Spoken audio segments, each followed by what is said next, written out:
Alrighty guys, so I changed the diff out as you see in the last video, and I put that grease pressure behind it, and when I brought it for a drive it was clunking really badly on bends, basically like a welded diff would do. A welded diff I imagine skips, but this was clunking because it was giving way at a certain point, but not, it was too much, if you know what I mean. So one wheel wouldn't turn independent of the other, and it was just jumping and clunking and everything like that on bends.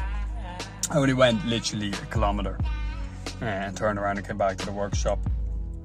So I took the grease nipple off. As I did that, it released a bit of pressure. Put the grease nipple back on, and it turned still as a limited slip would, or as a welded diff would, as it both went the same direction. But I was able to force, with a bit of pressure, I was able to force one wheel to go the opposite way to the other. So if I put one hand on one wheel and the other hand on the other, and I jerked myself, if you know what I mean. Sorry, that sounds terrible, but you know what I mean. If I jerked it to the point where I could push one wheel past you, going the opposite direction to the other, it would work. If you release that pressure, you could just turn it and both wheels would go the same direction. So I would imagine that means when I need it to be a limited slip, it won't lock them two together, because if I can force it to do that by hand, it's definitely going to do it on the road.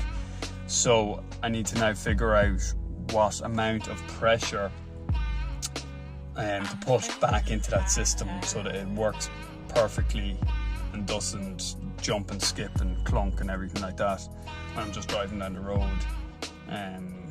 but that it will hold when put under pressure and bend and stuff like that. Now, in saying that, the diff ratio is fantastic. That has made a massive difference. The car feels 100 times better to drive,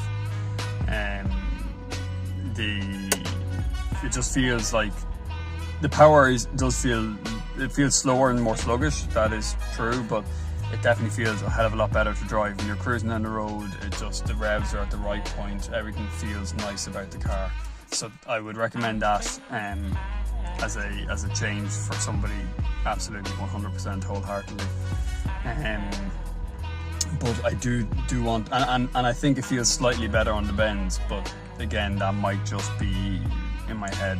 It's not night and day in the bends. So yeah, I just need to figure out what kind of pressure I need to put into that grease nipple, that it will actually lock up but not over lock up, if that makes sense, when I'm going around bends and stuff like that. I don't want that clunking. I want this car to feel like a OEM car in that sense. Maybe not a Mercedes OEM, but an OEM all the same. You know, that kind of, I want to feel tight but not over the top boy racery. And saying that, look at my terrible steering wheel that I have as a temporary job while the other one's getting reupholstered. Anyway guys, if anybody has an experience with this, let me know. Even know what kind of pressure you should put into these kind of things. Like maybe I can possibly get a pressure gauge and put it onto it so that I can figure out onto the grease gun, so I can figure out what kind of back pressure I'm getting when I'm applying the grease, and maybe that'll tell me if that makes sense. Anyway guys, thanks for watching. Any advice, welcome. Thank you. Bye bye.